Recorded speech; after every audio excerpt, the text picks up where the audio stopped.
Invitamos a las autoridades a mantenerse en pie.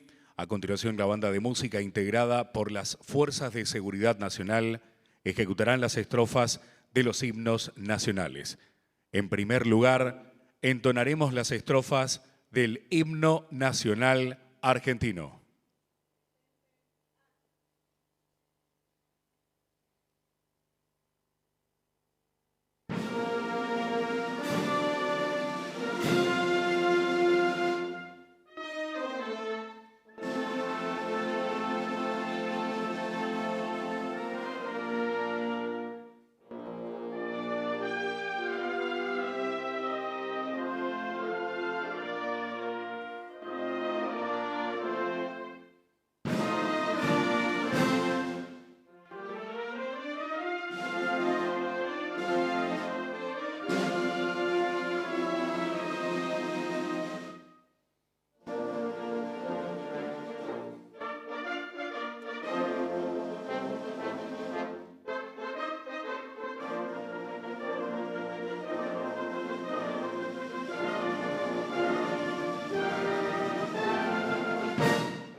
Oíd mortales el grito sagrado,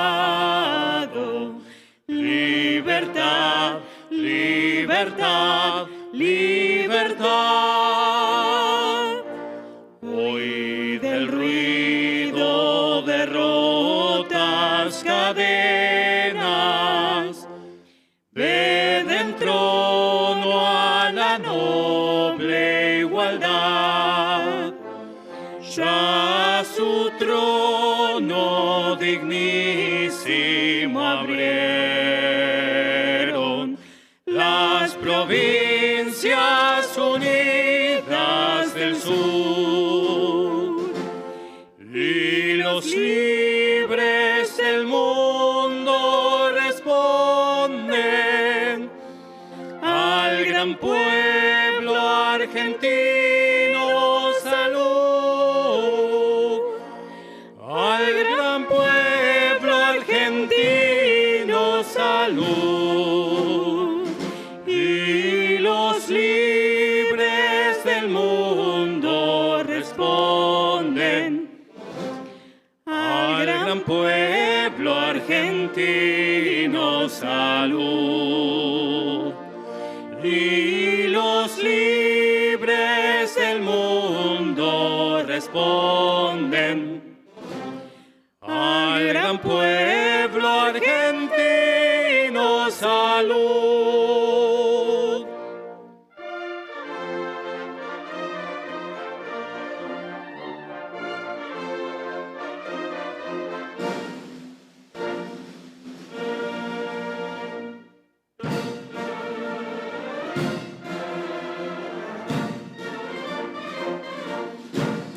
Sean eternos los laureles que supimos conseguir, que supimos conseguir. Coronados de gloria, vivamos.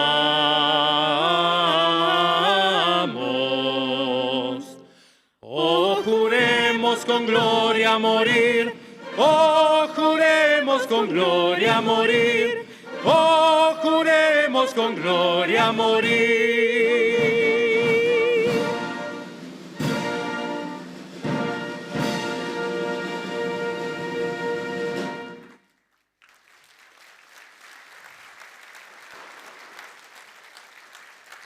A continuación, se escucharán las estrofas del himno nacional de los Estados Unidos de América.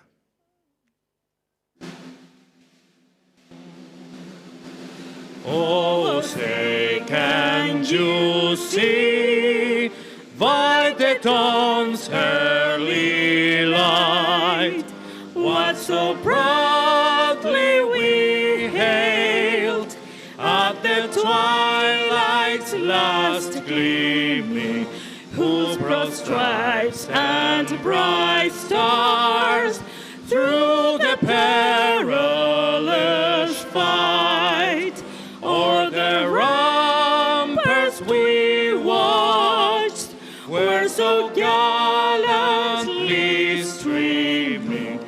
On the rocket's red glare, the bombs bursting in air gave proof through the night that our flag was still there.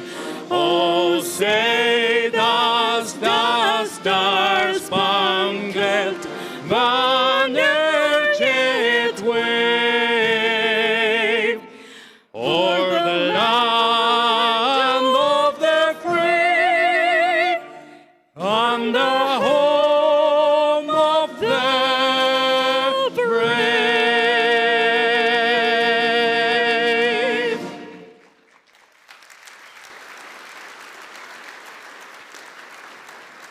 Muchas gracias. Pueden tomar asiento, por favor. A continuación, y en representación de la delegación de los Estados Unidos de América, invitamos a hacer uso de la palabra al señor embajador extraordinario plenipotenciario en la República Argentina, Su Excelencia Peter Lamelas.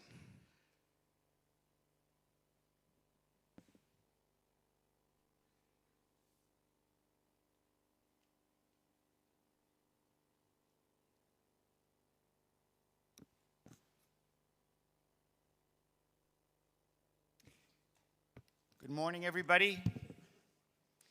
Good morning. Welcome to Argentina.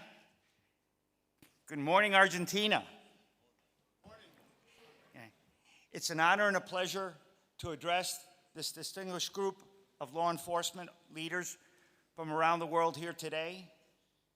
As the U.S. Ambassador to Argentina, I have the privilege of leading our exceptional team here at U.S. Embassy, Buenos Aires. And today we stand together with our international partners, unified, determined, and resolute. We are meeting at this critical moment. The threat is real. Transnational criminal organizations are moving fast. They're ruthless. They exploit porous borders. They exploit new technologies. They exploit weakness whenever and wherever they find it. They threaten our families from around the world. And they undermine the rule of law. That's why we're holding this IDEC conference here in the Western Hemisphere, here in Argentina, because Argentina matters.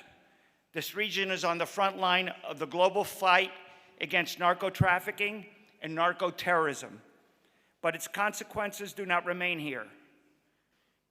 Drugs produced and trafficked throughout this hemisphere reach communities around the world, including yours, including all of your communities, everywhere you are around the world. Drugs trafficked here through Argentina reach your communities.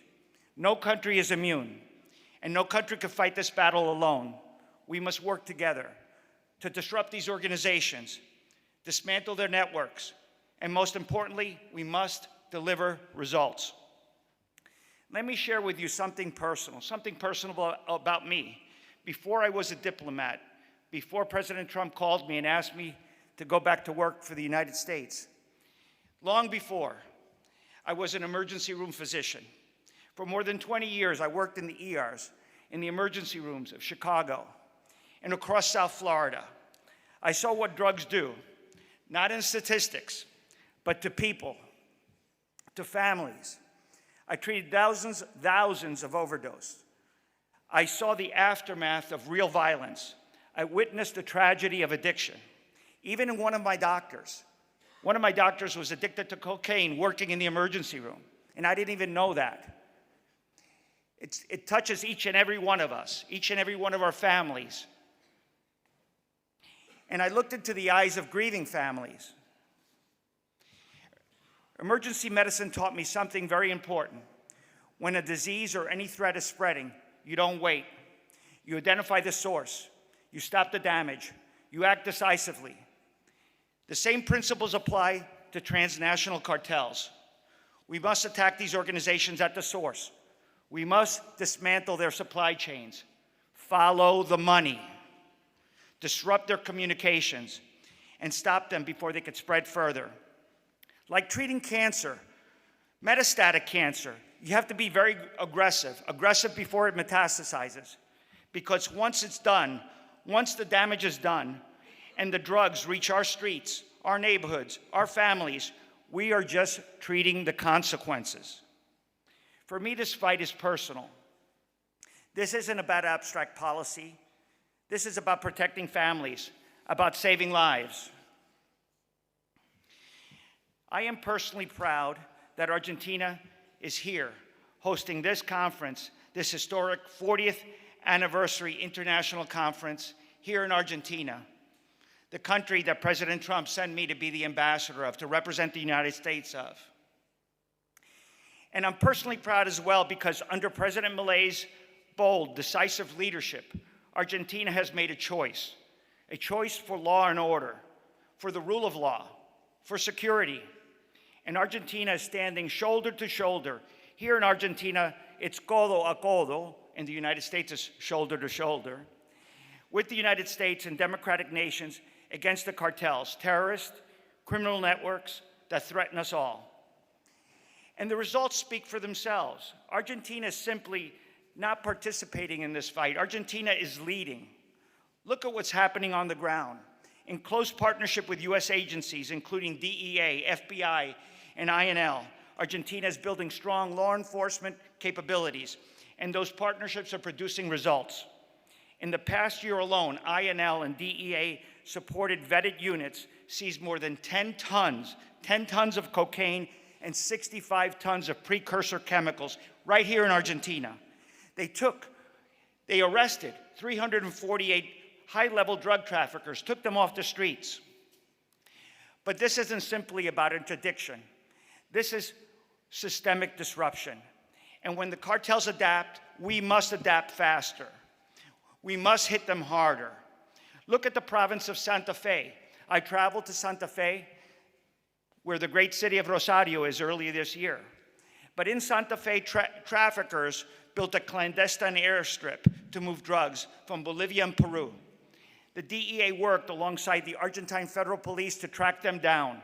The Argentine Federal Police intercepted a Cessna with approximately 400 kilograms of cocaine and put another 7 cartel members behind bars. Argentina is also bringing that same pressure against high-level targets. Let me tell you a little story. Authorities here captured 9 of the 10 most wanted criminals in the country just over the last year. And in the city of Rosario, the home of Messi, the great Messi, in the city of Rosario, working with Argentine authorities with support from the FBI, INL, and DEA, the murder rate fell approximately 66% over the last 2 years. 66% the murder rate fell. That progress helped us, helped me, helped the US government lower the US Department of State threat advisory for Rosario from a level 2 to a level 1, like in the rest of Argentina. That matters. It matters for security, it matters for tourism, and it matters for business and investment.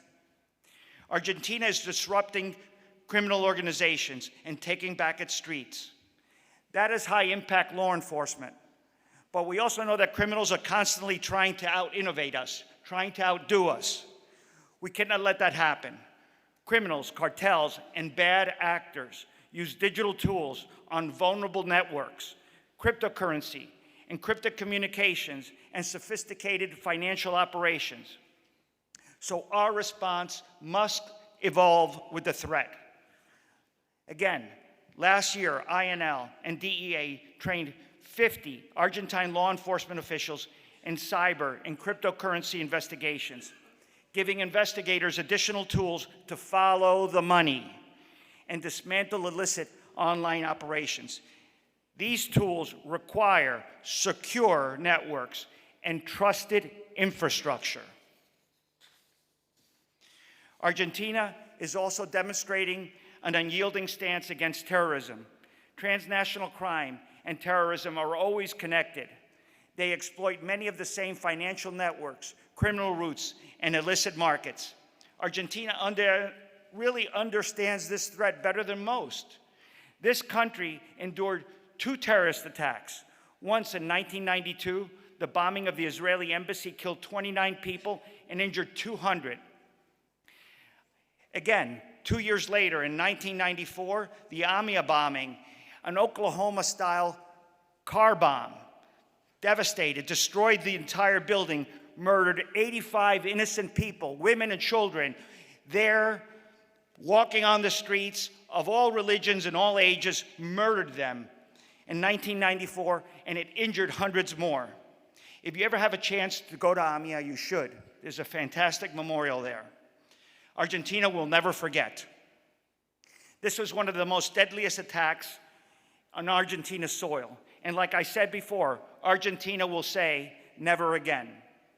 Argentina continues to take action against terrorist organizations and the networks that support them. Recently, they took a historic step to designate the IRGC, the Islamic Revolutionary Guard, as a terrorist organization and expelled the last remaining Iranian diplomat from Argentina. The Iranian embassy here is closed.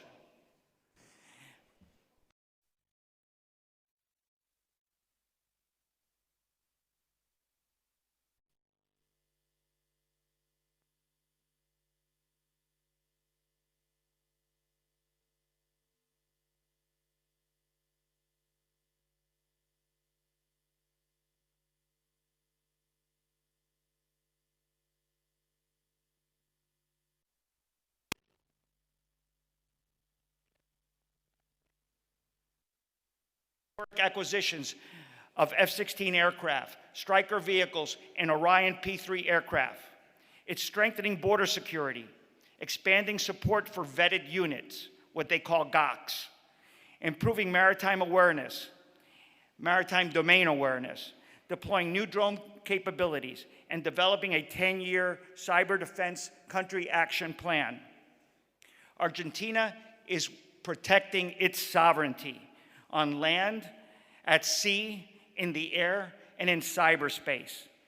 And Argentina is also working alongside the United States and other like-minded partners across the hemisphere on initiatives such as the Shield of the Americas and the Americas Counter-Cartel Coalition, the ACCC. Let me close with this. Our enemies move fast. Cartels and criminals adapt. They exploit borders. They exploit technology, they exploit weaknesses, and they exploit corruption. So we must move faster. Drug trafficking is not an Argentina problem. Think about that. Drug trafficking is not an Argentina problem. And it's actually not an America problem either. It's our problem. It's the world's problem. And defeating it requires intelligence. Intelligence shared across borders by governments and law enforcement working side by side, and strong nations willing to act and act aggressively. But we have something that cartels don't. We have trust, we have partnership, we have shared values, and we have the determination of free nations standing together. When we are relentless, we stand together, and we fight together, we win, they lose. Now let's get to work. Let's get to work to make our hemisphere safer. Let's get to work to make our nation safer and stronger, to protect our families at home and around the world. Thank you very much. God bless America, and God bless Argentina.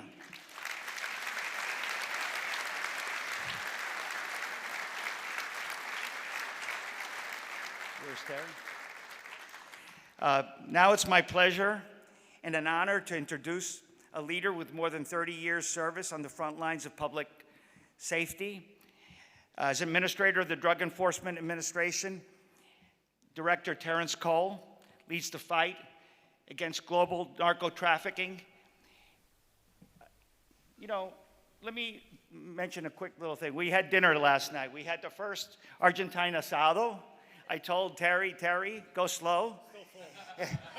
You eat a little meat for appetizer. Then when the second course comes, it's more meat. I go, Terry, this is not the last course. There's more courses coming. So we get 2, 3, then pork, then chicken. So he's getting used to Argentina. What really impresses me, Terry has been working with law enforcement for years. He started originally as a beat cop in New York City. That impresses me more than anything. A police officer in New York City comes from a whole line of family of police officers. He's doing the work of God. He's doing the work that President Trump sent him to do, to fight narco-trafficking around the world. It is my absolute pleasure to introduce my friend, DEA Director Terrence Cole.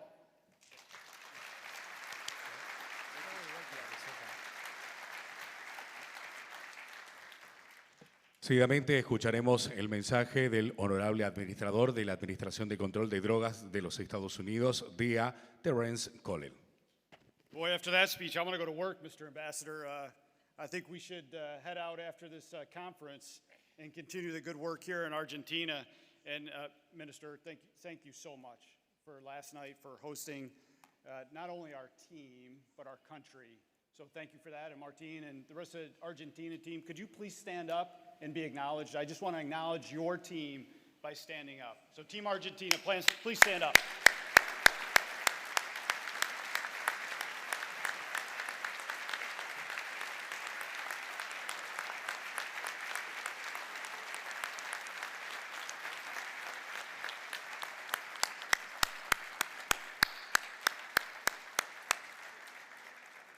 So I want to thank the Argentinians for the warm welcome. I want to thank you for your hospitality last night. I'm still full from dinner. I'm looking forward to getting things started. And Mr. Ambassador, thank you so much for your leadership and your support and your willingness to come back and serve once again. It's an honor and a privilege to stand here with you as a political, to support our president and support our country in what truly matters. These personal relationships, these relationships around the world. And what we've done is we have brought the best team possible here at Argentina to not only represent global law enforcement, but to represent the fight that we're taking to narco-trafficking. So with that, I'd like to introduce some of our team that came here today. They don't know this. I love the quick and pivot, but General Calabrese, would you please stand up and be recognized by the team? Admiral Randall, will you please stand up and be recognized by the team? Cart from INL, will you please stand up and be recognized by the team? From the Office of National Drug Control and the Office of the President, Sarah Carter, please stand up. Our amazing partners to the north, Kevin, would you please stand up from Canada? And from Mexico, Secretary Omar Garcia-Rafuch, please stand up. This is DEA's commitment. DEA's commitment is to bring the world leaders together to talk about the problems we see as mutual problems that affect the world, that change societies. But I want you to know what the ambassador just talked about in Argentina is amazing work. It's partnerships. It's the willingness to tackle the tough issues. This kind of cooperation is exactly what we need on the bigger stage to defeat the transnational criminal organizations responsible for drug trafficking, money laundering, corruption, and violence around the world. And that's why we're here. What started with a few countries 40 years ago has now blossomed to over 110 countries that participate in IDEC. And for those new countries that are here, please feel welcome. Please share your experience. Please grow with us as IDEC continues to grow. The growth reflects a fundamental truth. No nation can confront international drug trafficking alone. We come from different countries, but we operate under different legal systems, but we bring different capabilities, different authorities, and experiences in this fight. Our diversity gives us reach. Our cooperation gives us strength. And our unity gives us the ability to deliver justice. And at DEA, we are delivering global justice. And I want to emphasize, at DEA, we are back to global operations for global disruption, for the betterment of not only the United States, but the world. And we talk about this by unity gives us the ability to deliver justice. This year's theme is justice through strength in unity. Strength is what brings us together. Unity is how we can combine it. And under President Trump and the Attorney General, Todd Blanche, that is exactly what DEA is doing. When you think about President Trump's second term, we have brought close to 400 fugitives wanted around the world to justice in the United States. We talk about countries like Colombia and Costa Rica, and Ecuador, Guatemala, El Salvador, Mexico, the Dom Rep, Honduras, and beautiful Argentina, all working together to secure not only the Western Hemisphere, but the world. None of these extraditions would have been possible without international cooperation, these partnerships, these personal relationships, and a shared commitment to accountability. But bringing individual criminals to justice is only part of our shared accountability, our responsibility. We must also dismantle the international networks that allow organizations to operate. Transnational criminal organizations have built a stretch across borders, oceans, and continents. They move cocaine from South America through ports and transit zones around the world. They acquire precursor chemicals through international supply chains. They manufacture fentanyl and methamphetamine on an industrial scale. They use encrypted communications and new technologies to run their operations. And their ability to move billions of dollars through bulk cash, cryptocurrency, businesses, underground financial system, and trade-based money laundering must be addressed and must be crushed. These networks are connected, make no doubt about it, throughout the world. A chemical supply chain may be in one country. The clandestine lab may be in another. The financial network may operate from a separate continent. And the victims of thousands could be thousands of miles away. We must address those threats as they pop up. We must acknowledge and recognize that these networks are connected, and our response must be equally connected. That's why it's a holistic approach from IDEC, from the international partnerships that are developed here. These organizations will exploit every gap between agencies, jurisdictions, and nations. But if we continue to work together, there is no place that they can hide.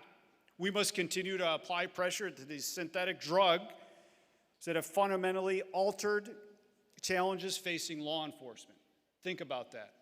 We went from plant-based to now synthetic drugs that can be produced in mass quantity at every stage.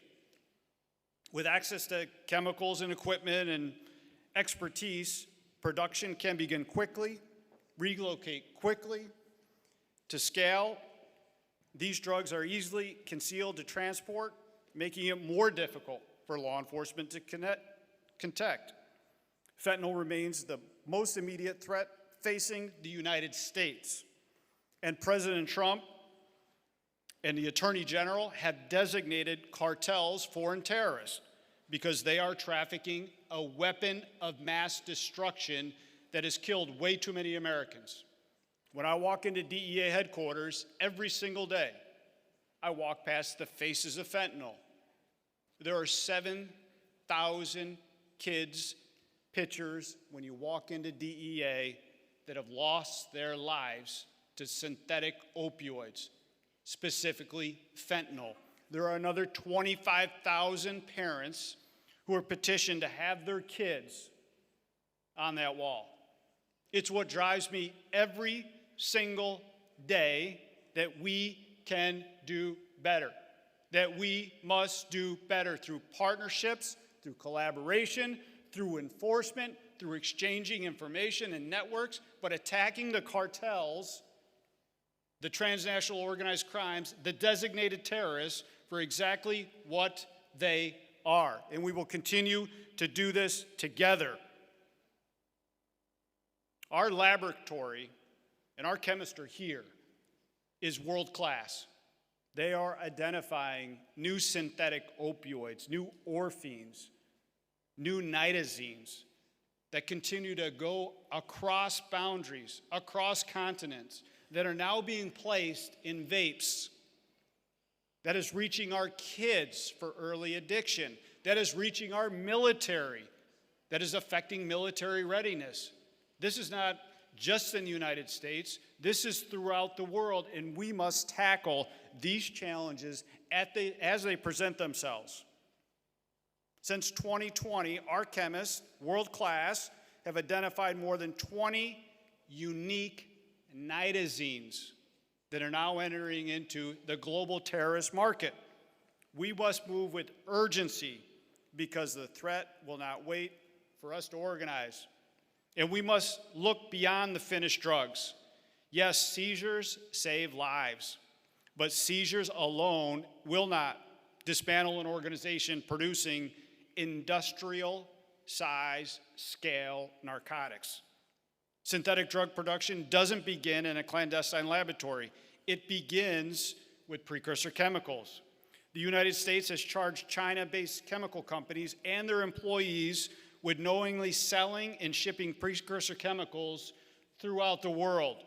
We will continue to tackle, identify, dismantle, and hold responsible those chemical companies that continue to poison not only our Americans, but poison your citizens in your countries focused on the Western Hemisphere. We must continue to stay on the offensive. When a company or a broker knowingly supplies ingredients used to manufacture deadly drugs, they become part of the criminal enterprise, and they will be held accountable by the DEA and our network of international partners around the world. The same applies for money laundering. A cartel cannot survive without money. We must continue to tackle all forms of electronic payment, cryptocurrency, bulk cash, but more importantly, the institutions that support, that still conspire, that are corrupted, that allow this transnational organization enterprise to continue.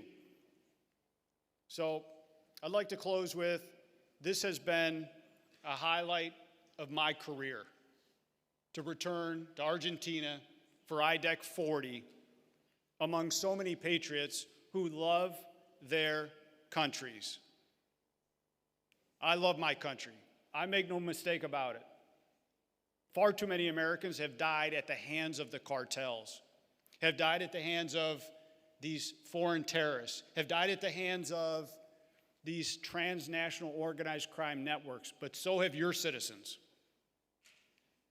We are here to be a partner. We are here to push forward.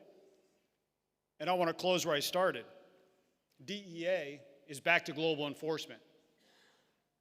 There's no area, there's no part of the country, there's no part of any type of corruption that we can't get to. We are the best at what we do, and working with our partners that are in the front row, we will continue to attack transnational organized crime, foreign terrorists that are killing our citizens, but they are killing yours as well. So we can do this together. We will stay on the hunt. We will continue to be great partners. And I challenge you to have a frank and honest conversation in your bilateral meetings. I've had 4 bilateral meetings so far. Number 1 was to talk about the drug trafficking networks. But number 2, every single country has mentioned corruption. We must continue together to attack corruption. And number 3 was precursor chemicals. So you can see there's been a shift. And the shift is we must work together on these shared topics. We must work together on the drug trafficking networks. We must work together on the corruption issues. We must work together on the precursor chemicals. We must work together on the money laundering and the emerging technologies.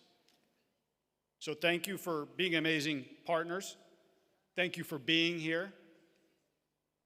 Thank you for hosting us, Madam Minister. It's been absolutely amazing. In your team, first class, world class. Thank you for your efforts. Mr. Ambassador, thank you for your continued support. God bless America. God bless our president. And thank you for being here.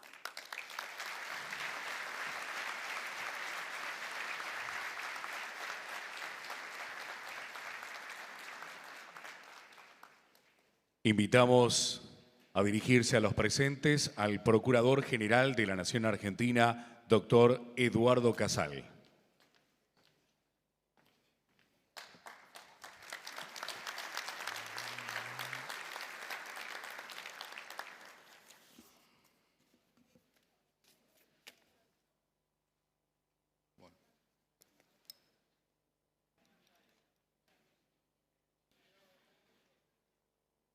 Señor embajador de los Estados Unidos, doctor Peter Lamela, señor administrador de la Agencia de Drogas de Estados Unidos, señor Terence Cole, señora ministra de Seguridad Nacional, licenciada Monteoliva, señor ministro de Relaciones Exteriores, don Pablo Quirno, señor ministro de Salud, doctor Lugones, señor jefe de gobierno de la ciudad, ingeniero Macri,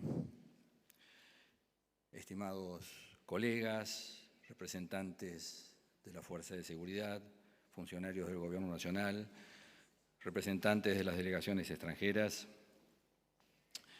les deseamos a todos ustedes una gran bienvenida. Celebramos su presencia, especialmente a partir del motivo que nos convoca, que es aglutinar, coordinar y consensuar nuestros esfuerzos para combatir al crimen organizado transnacional, al narcotráfico, al lavado de activos de origen ilícito.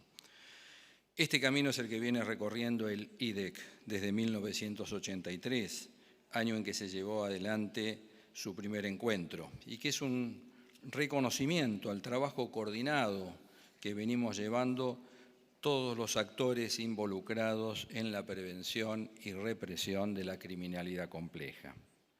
Esa criminalidad se vuelve cada día más sofisticada y más transnacional, como lo demuestran los distintos y variados aspectos a considerar durante el desarrollo de estas jornadas. Y solo puede combatirse de manera efectiva si logramos consolidar comunidades, redes y grupos de trabajo de carácter internacional, integrados por quienes tenemos la responsabilidad de hacer cumplir la ley.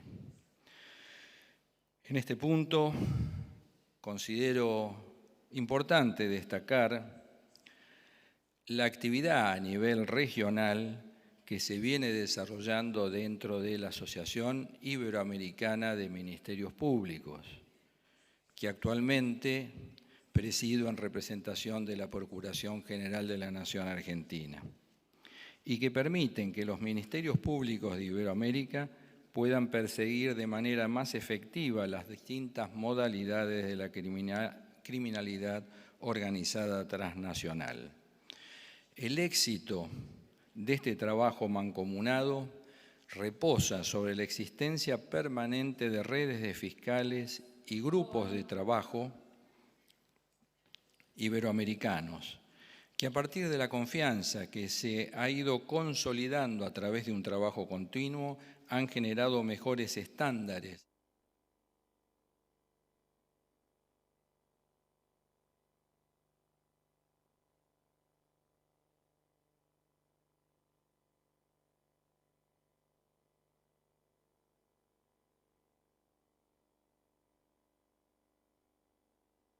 Ibero-American Attorney General networks have been successful through direct international cooperation amongst peers working on law enforcement. Fundamental information is shared in advance to make it effective so as to avoid the delays of traditional information sharing mechanisms. The narco-criminality efforts of our public office to fight drug trafficking is part of a specialty network within this Ibero-American Association. But together with the Spanish Attorney General, we coordinate and promote actively information sharing in criminal investigations and cases. Procunar, our office, is a specialized office. For the past 30 years, it's been developed, and it is essential to maintain and sustain an effective response to organized crime. It's shed great results thanks to coordination amongst the different stakeholders in the global justice system. But above all, the permanent coordination with the Ministry of Security of the nation, we have been very successful. In Argentina, several measures to fight crime have been implemented, and I have led them as acting Attorney General with orders so that our prosecutors do not just focus on criminal charges of organized crime. Not only. In addition, we want them to immediately tackle the financial maneuvers and asset laundering actions. We have also promoted indictments from the beginning of an investigation to guarantee the effective forfeiture of assets. To fight against organized crime means fighting and forfeiting their assets. It affects their criminal operations effectively. In criminal law, it is clear that we should not allow crime to bear fruits. As prosecutors, we have a key role. A key role we play within the new adversarial legal system implemented here in Argentina. This is a key tool to have effective law enforcement against drug trafficking in particular and against their illegal proceeds. So we celebrate the new adversarial legal system implementation in Argentina. It has been progressively implemented at the national level. It strengthens the role of prosecutors in criminal investigations and prosecutions. As you see, a more effective prosecution of all organized crime, whether international or national, requires to pay special attention to some aspects. These can be summarized into direct international cooperation, having specialized procurement offices, persecuting the proceeds of organized crime, and strengthening the procedural system on the basis of the adversarial system. That should converge into a pathway. The pathway set by IDEC many years ago, and we are all now invited to continue on this journey together. So we're very thankful for having been invited to host IDEC. We're all encouraged to continue working together to build an international community that is stronger and more united against organized crime. Thank you for your attention.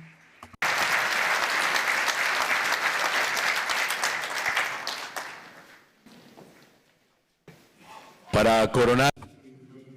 In order to close this opening session, we will hear the opening address on behalf of the host country to officially open these days.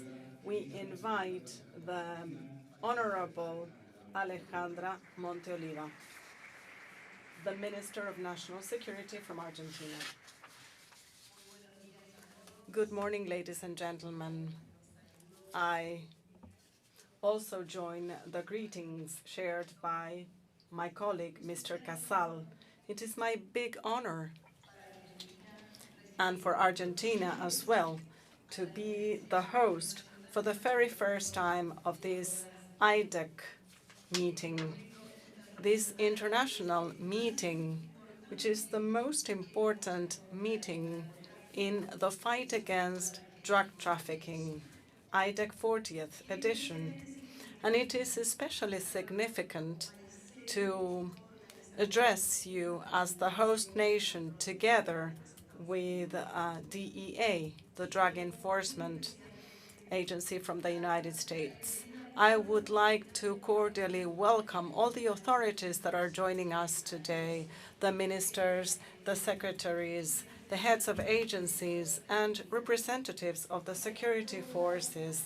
And I would also like to thank all delegations who traveled from all over the world, the officials from the Ministries of Justice and the diplomatic staff members. To all of you, I would like to thank you. Welcome. Welcome to Buenos Aires. Welcome to Argentina. For Argentina and for the government, for Milei's administration, it's been an honor to have been appointed and chosen to coordinate the 40th edition of IDEC. This bears a very special meaning. It is recognition of the work that Argentina has been conducting to fight drug trafficking and organized crime. And it is also an expression of trust and of the sound cooperation relationship that we have with the United States of the Americas, with the United States agencies and with partner countries. We undertake this role with the big responsibility that to continue to strengthen international cooperation and to contribute from the southern region to leading an increasingly coordinated response vis-à-vis to face the organizations, criminal organizations that operate at a global scale. For over 4 decades, IDEC was born as a result of a determination and resolution that is more effective today than ever before. No country can face drug trafficking in isolation. This is the true value of this meeting. We are not here just gathered to analyze problems or issues. We are here to network, to share information, to build trust, to identify common goals and targets, and to improve our capacity to work in a joint manner.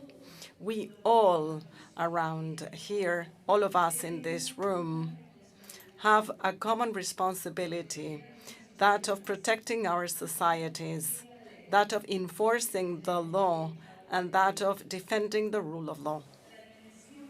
The scale of this challenge we are facing up to is paramount.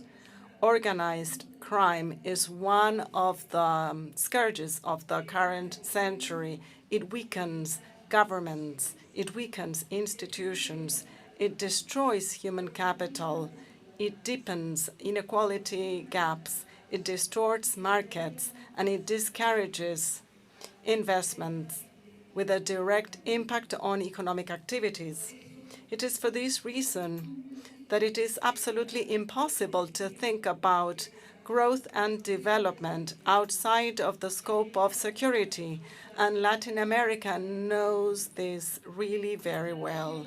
Our region, with only 9% of the global population, concentrates around 35% of crimes that happen around the world, homicides specifically, and about half of those are related to organized crime.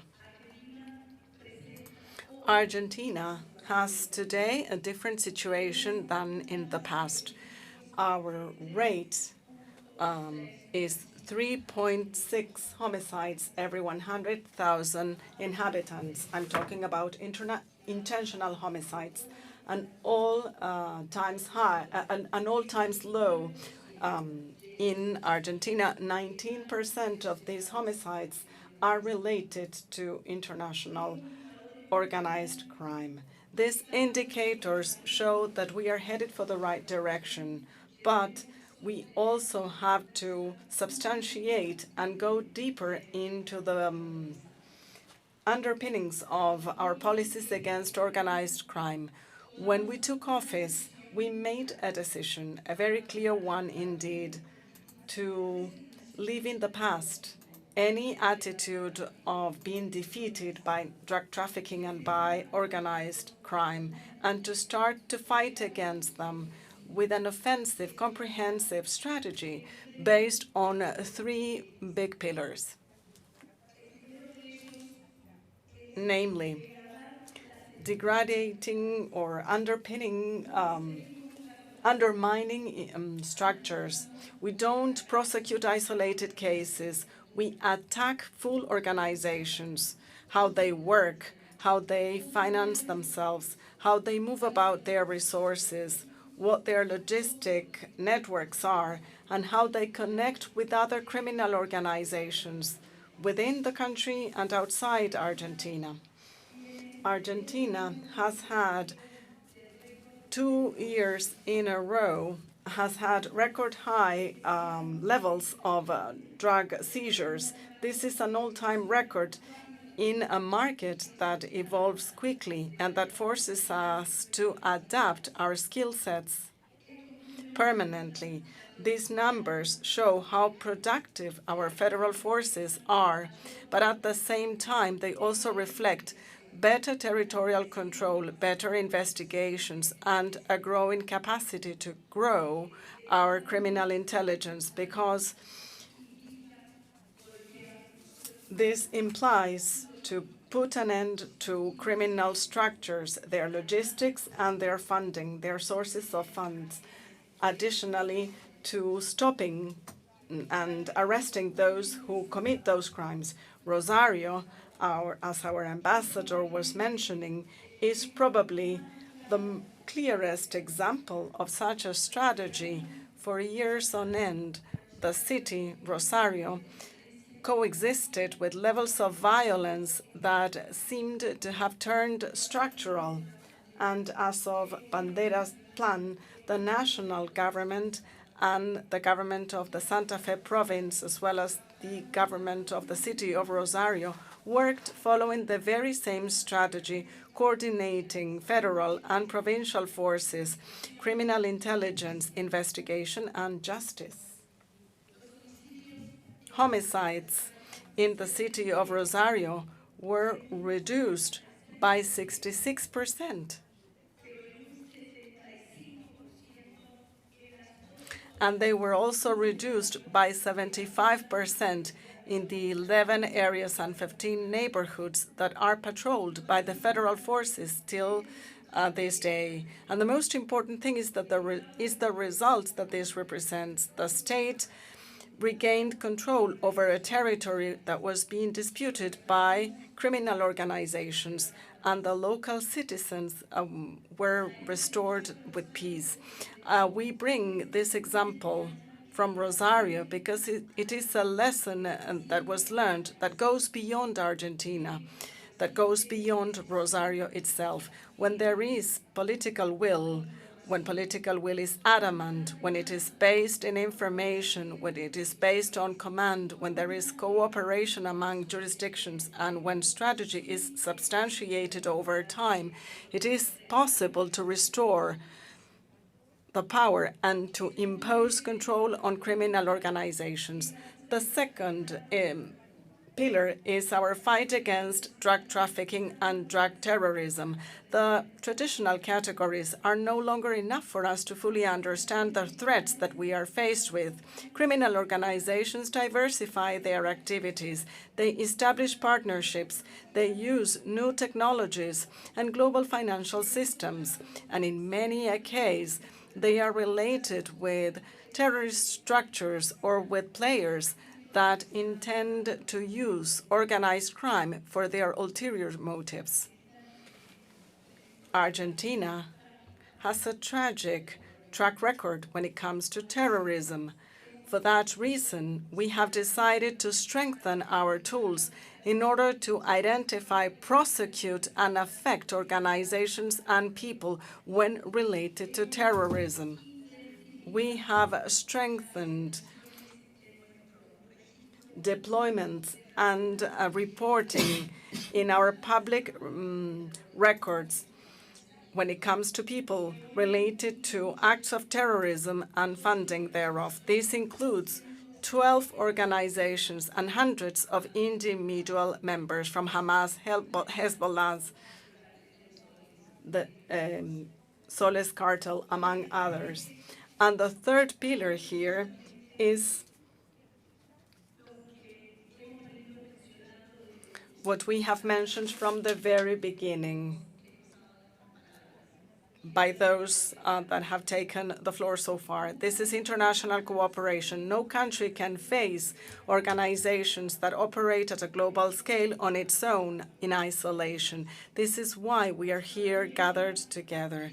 South America is today the main center of cocaine production, and over the last decade, this production reached historical highs. For this reason, last year, we created the Regional Center on Information and Analysis on Organized Crime, CRIARCO, with the support of the United States of America, and we strengthened cooperation with the countries in the region. Criminal organizations know no borders. They change their routes. They incorporate increasingly newer technologies. They use ports, waterways, and financial systems that keep changing. And there are no labels anymore. There's no net producing or destination countries. We are all intertwined. We are part of the same transnational criminal scenario. This agenda will approach many of these challenges. We will talk about drug terrorism or narco-terrorism and funding. We will talk about synthetic drugs and chemical precursors. We will talk about port security and trafficking routes. We will talk about intelligence, investigations, and we will also discuss AI. And above it all, we will be given the opportunity to get to know each other, to exchange information, and to create new skills to work together. This is, for us, the biggest asset that IDEC can leave with us. The fact that this conference should not end with better diagnosis only. It should end with increased trust among our agencies, increased information exchange, new investigations, and new joint undertakings. As was very well alluded by our president yesterday, 𝐤𝐤𝐜𝐤𝐤𝐜 Milei, just across from the street on San Martin Square, in the framework of the commemorative passing of our national hero, San Martin. Paraphrasing his remarks, he said yesterday, we have the challenge of protecting our borders, carefully choosing our geopolitical partnerships, and fight against all forms of terrorism. Argentina has chosen on what side they want to stand, on the side of those who defend the rule of law, those who defend law and order, those who defend freedom. And this meeting is a very down-to-earth and concrete expression of that choice. We are here because we have strengthened our partnerships, and we have decided to work jointly to face challenges that know no borders. Argentina would like to be a reliable partner in this undertaking, a partner that will be willing to cooperate, that will be willing to share information, and that will be willing to take action. I would like to thank DEA in special and all the teams from the United States and from Argentina who made this conference possible. I'd like to thank each one of the delegations that traveled to Buenos Aires to take part in IDEC in the next few days. I hope that IDEC 2026 will send over from Buenos Aires a very clear signal to the rest of the world, in sync with the motto of this conference these days: justice through strength and unity. Strength and unity in stopping borders that separate countries from becoming an advantage to those that want to weaken them. Strength and unity in order to enforce the law and in order to protect freedom. Thank you for your attention. Welcome to Buenos Aires. Welcome to Argentina.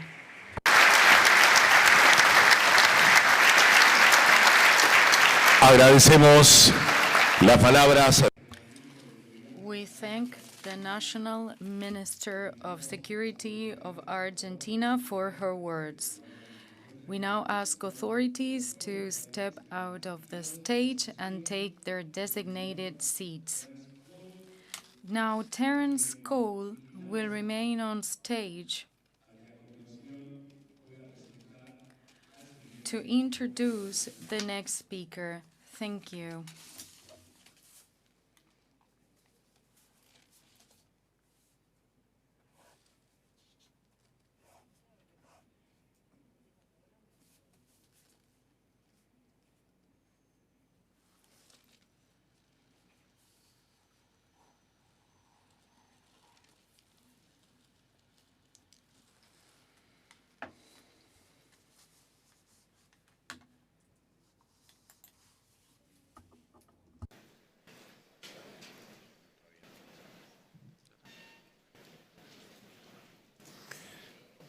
Madam Minister, thank you.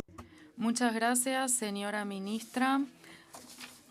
You to do this together, and you continue to highlight the amazing gold standard you have here in Argentina, and especially being a leader in the region. Thank you for taking that on your shoulders. Thank you for your leadership in this sector, and thank you for your confidence working together.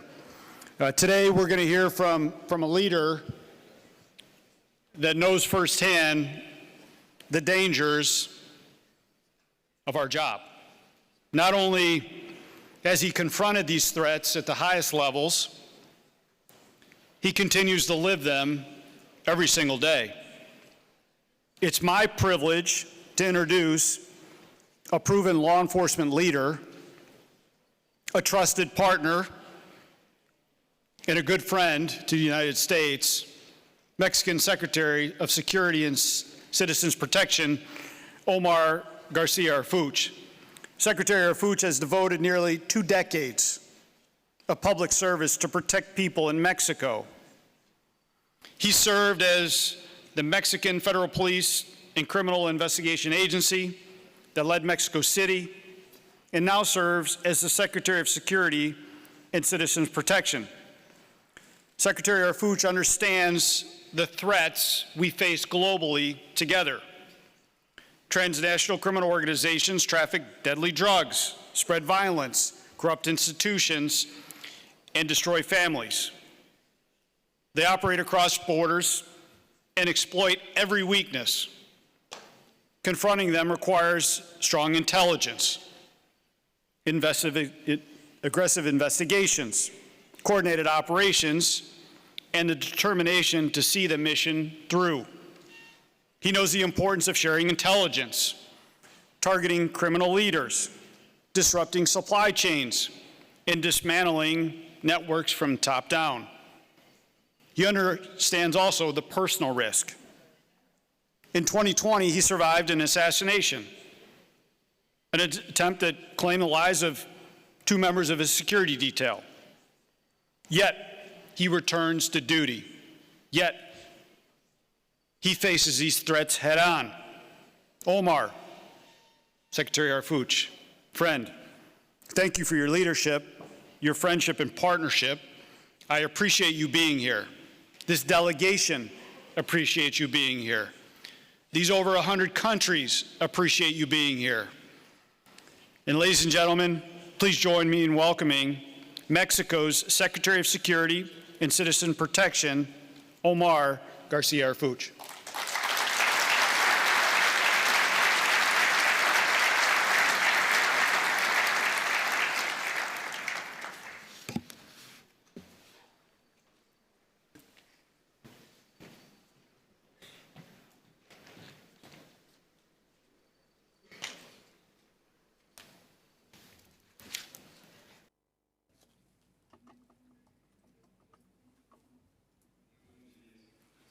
Good morning.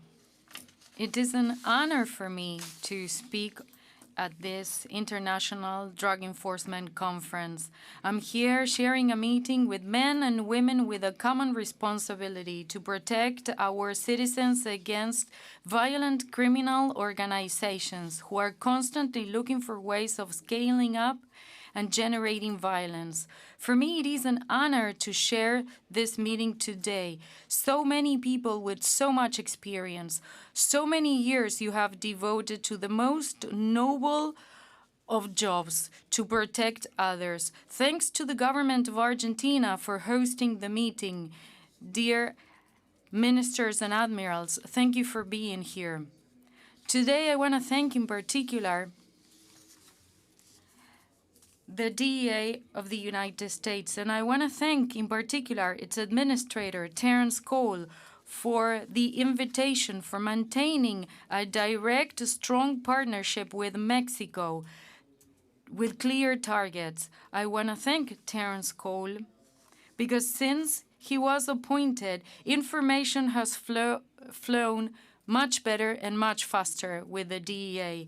We have had informal information requests that were met that have enabled better results and arrests. It ended up with the arrest of criminals operating on both sides of the border. And I must admit, we've skipped lots of protocol measures, and that shed better and efficient results. So I'm thrilled with the international cooperation we have with you, because it's not just a protocol meeting that helps us.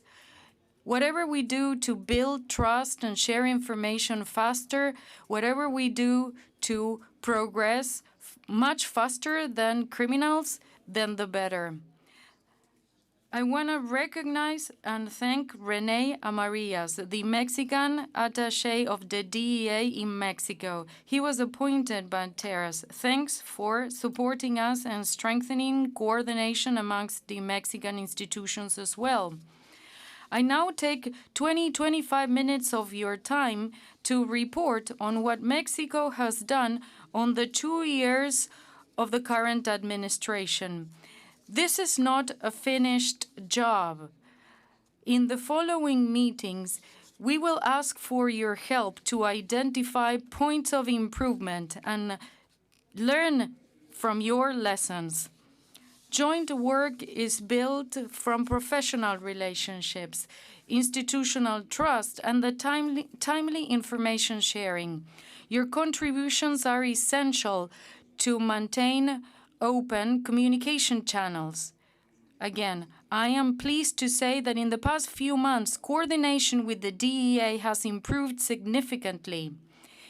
Rapid information exchange in real time has been great. Thank you so much for that. Since its creation in 1983, IDEC has been essential for our work. We who investigate, generate intelligence, and bring about operations, so we need to have trust amongst us against common threats. We face production organizations that have supply chains from other countries and sell in other countries.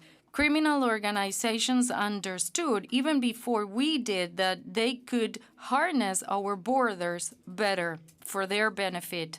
Our response starts with a conviction. As the Minister of Security of Argentina said, and as Terrence Cole said, no country can act on its own against a global transnational terrorist organization, and we should not remain silent when a sister country is hurt. When a terrorist organization attacks a country, it is also threatening other societies and other countries. In Mexico, we know that to face such a threat, we need first to strengthen the capabilities of the Mexican state, strengthen law enforcement within our country. At the beginning of the presidency of Claudia Sheinbaum, the government of Mexico set on a new national security strategy based on 4 complementing pillars. The first one is to pay special attention to investigational cases led by the Ministry of the Interior with other secretariats.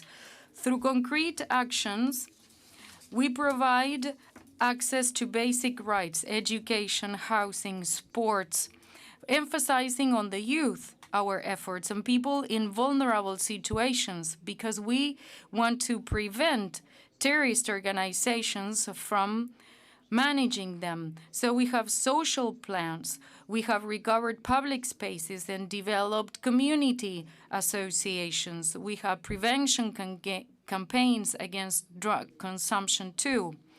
We secondly consolidated the National Guard. It is part of the national defense, a strong institution in our country. 120 officers deployed throughout the national territory. The third pillar is in the hands of the Secretary of Security, that is, strengthening intelligence and investigative capabilities, to strengthen law enforcement agencies in the country to have long-term investigations accurately. I will later focus on this. And the fourth pillar is the consolidation of the federal agencies.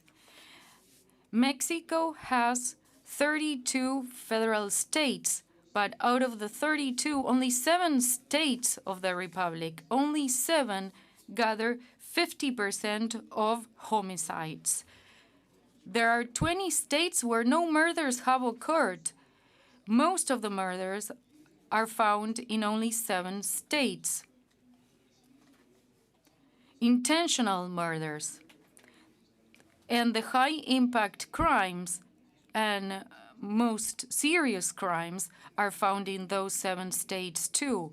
So our strategy has focused on reducing criminality. Claudia Sheinbaum, our president, has been in office for 2 years. Between 2006 and 2018, Mexico saw an increase in intentional murders. The average went from 28 to 100 a day. That was an accumulated increase of 251%. After a full decade of continuous criminality growth, the trend was stopped as Claudia Sheinbaum took the presidency. Now, during her administration, in 2 years, the average went from 86 daily murders to 42 in July 2026. This is a 51% reduction. During the same period, serious crimes have been reduced in 33% throughout the entire country. I would like to now stop on what these numbers mean, because in security, we use numbers to measure our work, but remember that behind a number, there's a person, a family, a community. 44 less murders a day are committed today than in September 2016. This implies that families are not losing their beloved ones. This means that communities can work, study, and go back home at night without fear. But this doesn't mean our job is done. Some regions still require constant attention. There are crimes we face every day. There are areas where the Mexican Army and Navy can only come in with high-impact missions because of the violent operations found there. The national security strategy promoted by our president is shedding results. We're on the right pathway. With the support of our partners, we have received relevant, important information from U.S. agencies, from the DEA, for example. They provided us with technological support for Mexico, so we thank them deeply for the collaboration and support.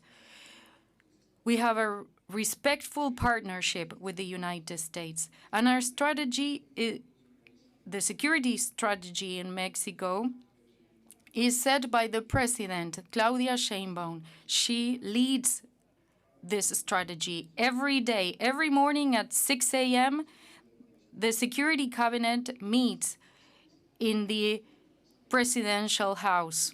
She leads the meeting. We analyze the current information on the dashboard she herself designed, and decisions are made to tackle the most serious crimes.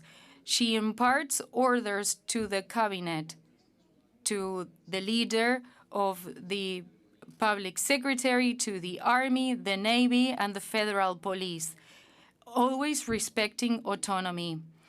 The cabinet strengthens coordination with all the federal agencies. It's important to work with the different states of the Republic because 90% of the crimes committed in my country are belong to the state jurisdiction. Therefore, to work together hand in hand with the governors, whatever their political party is for the benefit of our people. We constantly meet with governors and state authorities to analyze the current difficulties. And again, I said the crimes might be within the state jurisdiction, but we discuss them at national level. We try to strengthen our institutions by a better use of intelligence. So our president promoted a reform, a constitutional reform, several legal and administrative reforms that broadens the investigative capabilities. I have here colleagues with more than 30 years of legal experience in the public prosecutor's office. We have strengthened the unit of financial investigations, and we have strengthened the National Guard and the Navy Secretariat. But the most important change is on how we act. Intelligence is not an isolated product. It articulates government actions. So, intelligence is useless if it is not operable for the Army, for the National Secretary of Security.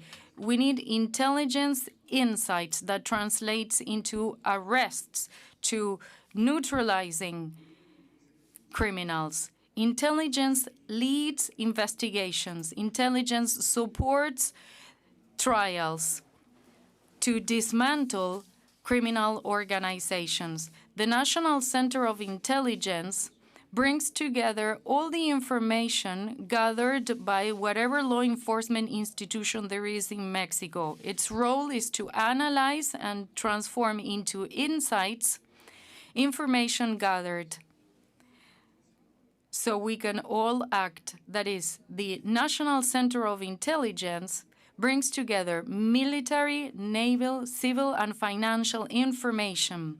And to strengthen its role, in the past 2 years, this National Intelligence Center increased its staff in 36%.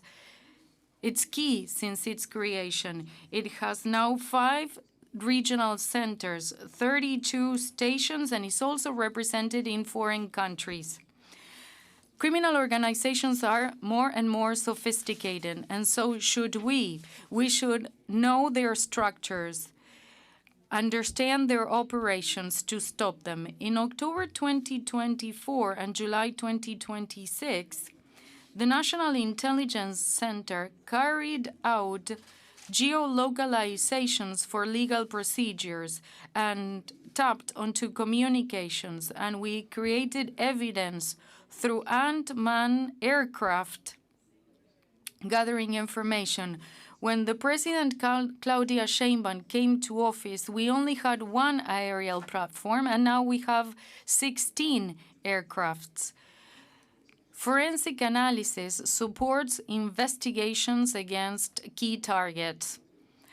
The Financial Intelligence Unit, that is part of the National Treasury, is constantly working with the Security Cabinet, with 1,300 people added to the list of surveilled persons, and we have freezed assets and accounts.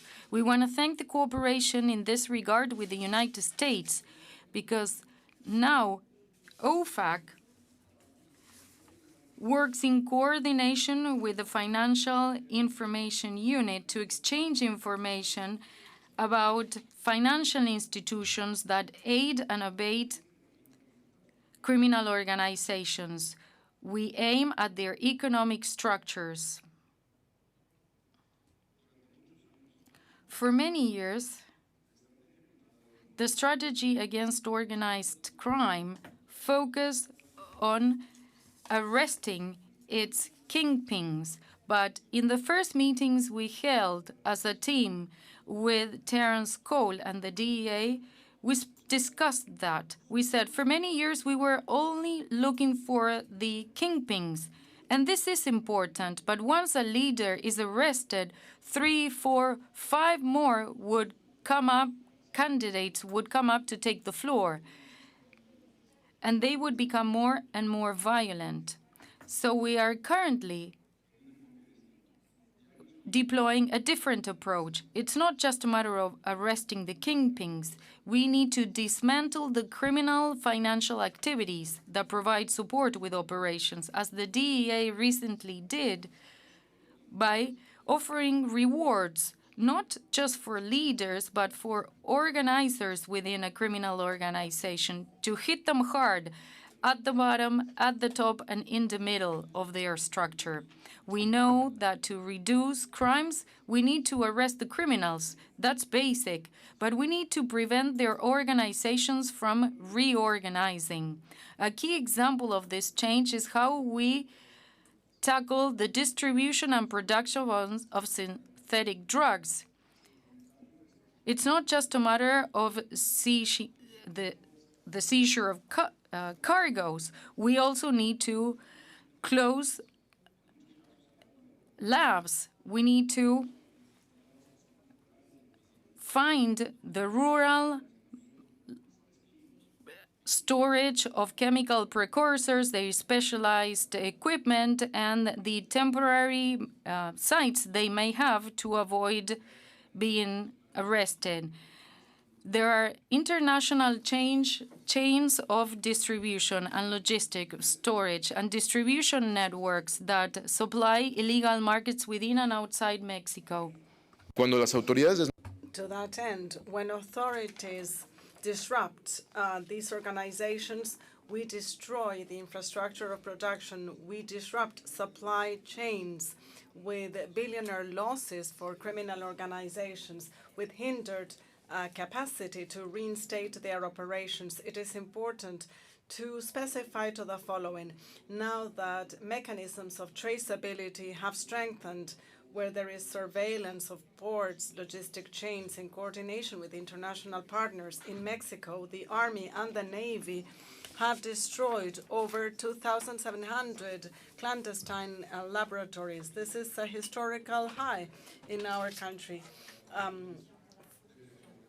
Against the production of methamphetamines, additionally to securing 3.8 million liters and 932 kilograms of chemical precursors. In the United States as well, the numbers of customs and border protection show an important reduction in fentanyl storage seizures that were recorded by CBP reduced by 46%. This trend coincides with that of other encouraging indicators. In 2025, the deaths by ODs because of synthetic precursors have been reduced considerably. We remain to do lots of things. We have to redouble our efforts, and this is what Mexico is doing with partners. We are redoubling our efforts. We are facing up to the challenge. We want to be motivated to do much more than is actually being done today. We also see a reduction in the volume of fentanyl. The seizures reported were reduced by 46% against similar periods in 2024 and 2026. These results show the need to strengthen cooperation to affect the entire chain: precursors, production, transportation, distribution, and illegal funding. The common goal is for fentanyl, methamphetamine, and any type of drug not to reach the streets, so that less people lose their lives because of this. We don't want to seize drugs. We also want to dismantle criminal organizations, disrupt their operations for good. Every laboratory that is destroyed means interrupted capacity to manufacture synthetic drugs.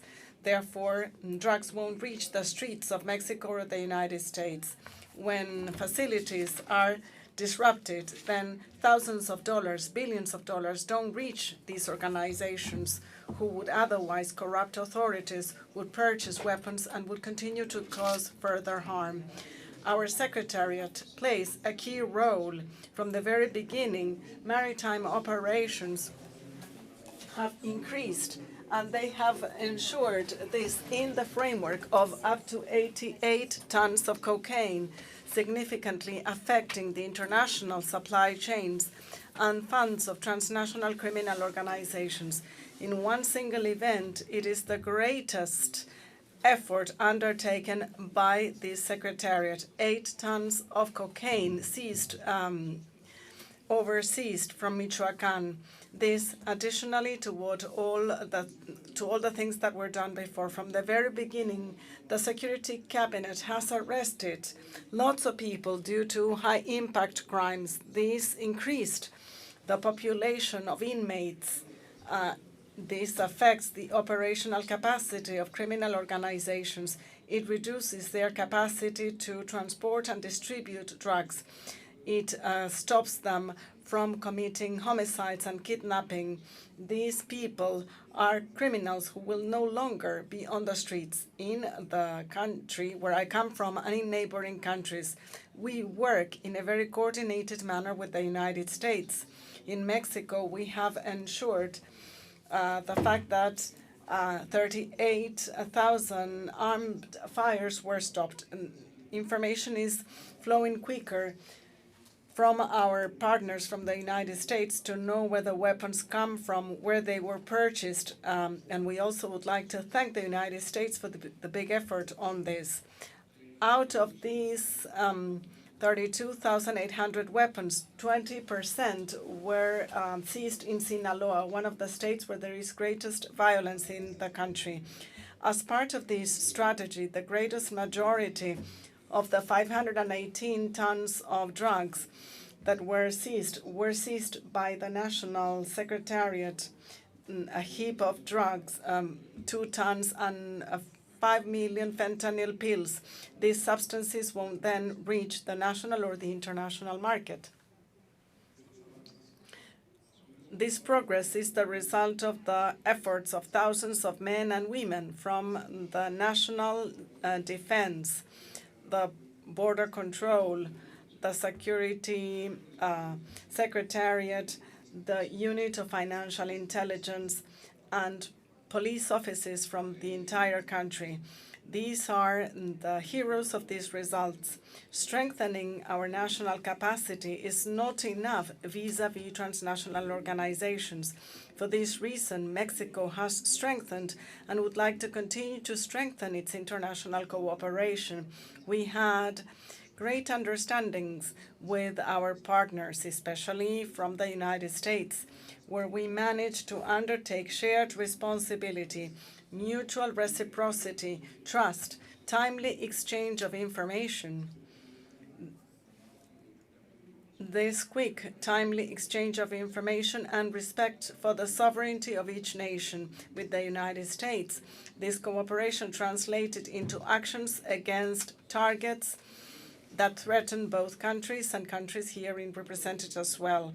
One of the most relevant examples happened on February the 22nd with military intelligence and technology from the United States in an operation headed and developed and planned by the Mexican Army in coordination with other institutions.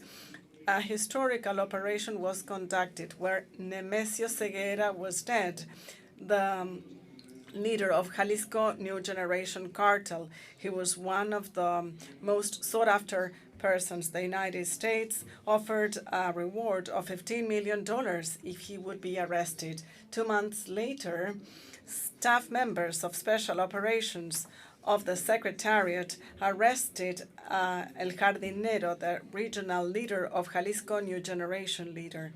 He was also searched by the United States authorities. This information was shared immediately after with the U.S. government. This operation was carried out by the Secretariat, and hours later, the second in command was arrested, a subject under the name of Alejandro Contador.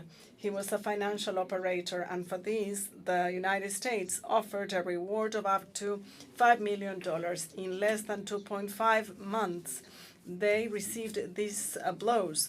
More recently, the Secretariat of Security and Citizen Protection, in a joint operation with special forces of the Mexican state, arrested Ramon R1, the priority objective and the regional operator of Jalisco New Generation. He had commissioned the homicide, the murdering of a mayor. This was a case that became publicly known, and this was a serious case in our country. But today, this case has found justice. We thank all those that worked behind this. We have arrested people required by other countries, such as Maxine, a Canadian. With our partners from Canada, we exchanged information thoroughly, and we thank them for this. This person was searched by Interpol because of fraud and drug trafficking and money laundering. We also arrested one of the 10 best-known criminals from Europe, Daniel Takacs.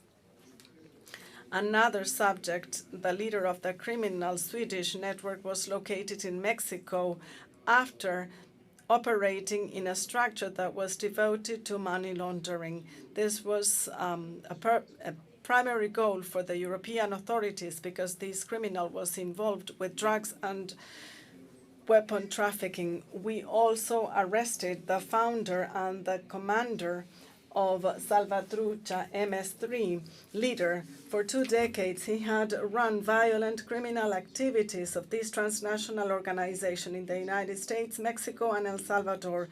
And he had been accused of organized crime, narco-terrorism, material support to terrorists. 𝐤𝐤𝐤𝐤𝐿 Morales, the leader of Los Globos criminal group, who participated in several crimes in Colombia and Ecuador. He had participated in murdering Fernando Villavicencio, the presidential candidate in Quito. These cases I am reading are to thank the countries herein represented because of international collaboration, the trust they had deposited on us when looking for these people and when they allowed us to arrest them in the national territory. When there is timely exchange of information and coordination among countries, borders are no longer a safe haven for those who try to avoid controls. Mexico has made significant progress fighting corruption. 95 top-level officials were arrested in the country. These have affected the main criminal organizations present in Mexico, and we will continue to work for zero impunity. And I'd like to highlight something very relevant, an agreement between Trump and our president after a month that he took office. And one of the examples is the Frontera Norte cooperation, an agreement between them two in February 25. The result of this agreement, 10,000 officials of the National Guard were deployed in the north border. They arrested 17,000 people. They have secured lots of arms and tons of drugs were seized. Currently, Mexico has 150 search warrants and arrest warrants together with United States agencies, the Marshals, the DEA, the FBI, ICE, and ATF. As a result of cooperation with agencies from the United States, Mexican authorities have arrested 14 people that were identified with criminals. We arrested 6 people of the list of the most wanted fugitives. These are related with drug trafficking, homicide cases, money laundering, people trafficking, and other criminal organizations. In joint operations, these are 3 joint operations that were carried out in coordination with the Department of Justice. Mexico worked with the United States in close cooperation, and there's subjects that were arrested from all groups and factions. There were people that had been tried to be extradited from the United States for a long time, and that was unsuccessful until we did it together in less than 3 months with no leak of information in 12 different courts. We sent 92 targets that were long sought from the United States that had caused harm in the 2 countries, and each one of these subjects would also cause harm in Latin America. Rafael Caro Quintero, just to name a few.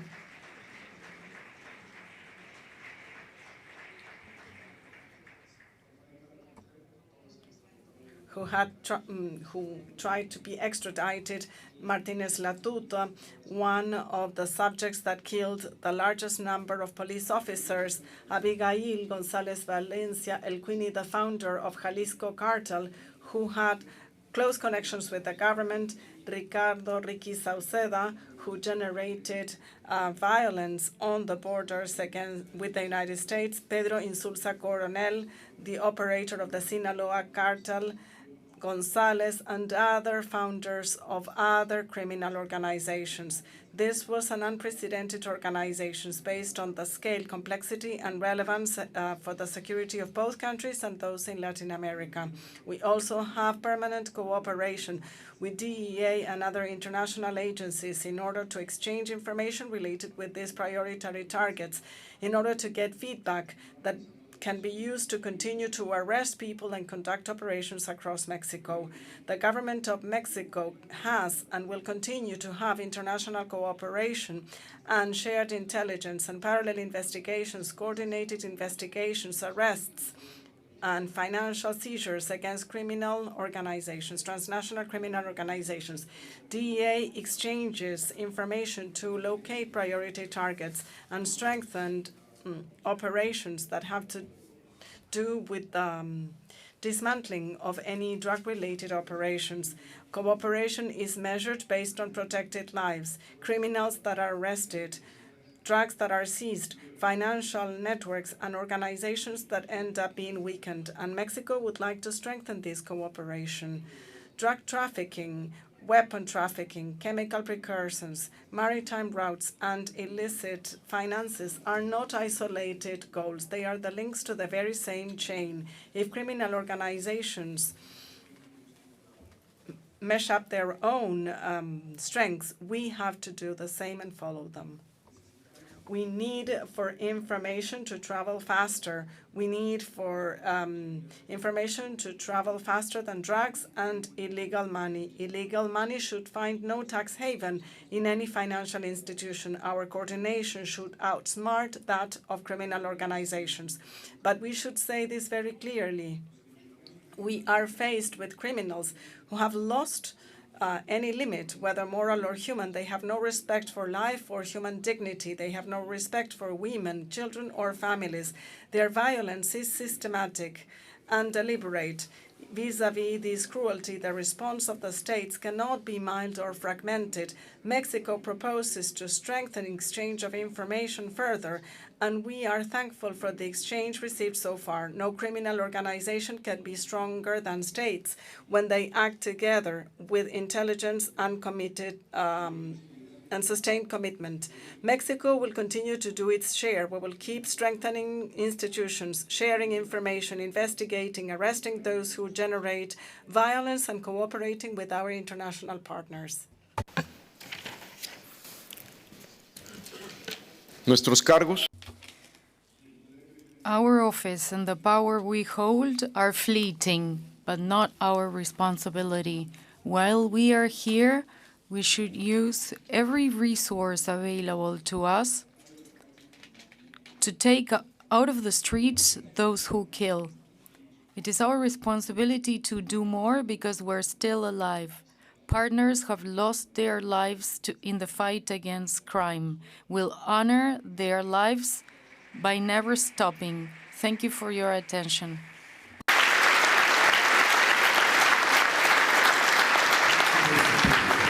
Comprising the Secretariat of National Defense, the Mexican Navy, the National Guard, the Attorney General's Office of Mexico, and the Secretariat of Public Security and Citizen Protection, carries out permanent operations throughout the nation's territory to weaken criminal structures, reduce their operational capacity, and protect the population.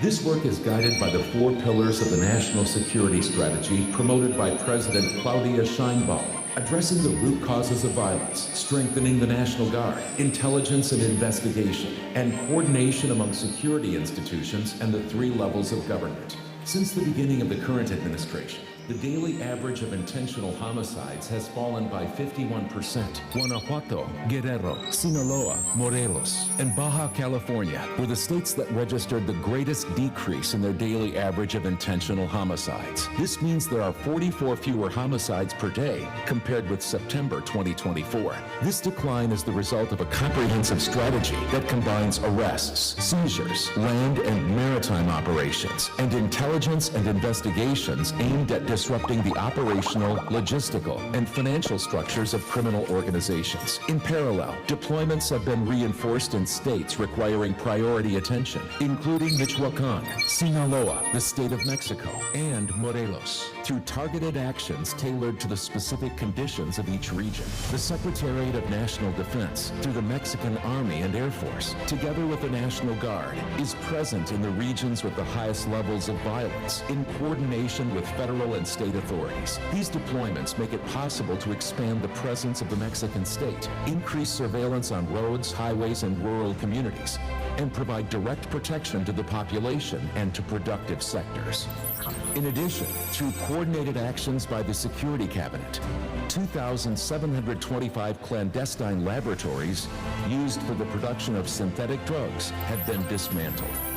The Mexican Navy maintains permanent surveillance of Mexico's territory and maritime space.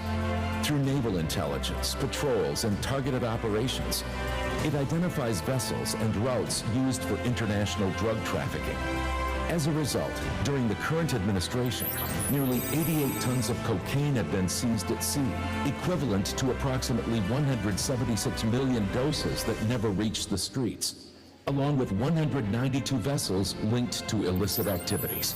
Another fundamental component of the strategy is the development of intelligence and investigative capabilities, which is one of the greatest strengths of the Mexican state. During this administration, the National Intelligence Center has consolidated its role as the strategic hub for integrating, analyzing, and transforming information into operational intelligence. Its personnel strength, tools, and technology have been expanded to understand how criminal organizations operate, anticipate their movements, and turn information into decisions and results that protect the population. It now has more than 3,000 personnel, a broader territorial presence, and technological tools that make it possible to anticipate threats, identify criminal structures, and guide precision operations. The use of technology, the ongoing exchange of information, and the integration of the Security Cabinet's capabilities make it possible to build stronger investigations, identify entire networks, and direct targeted actions against those responsible for violence.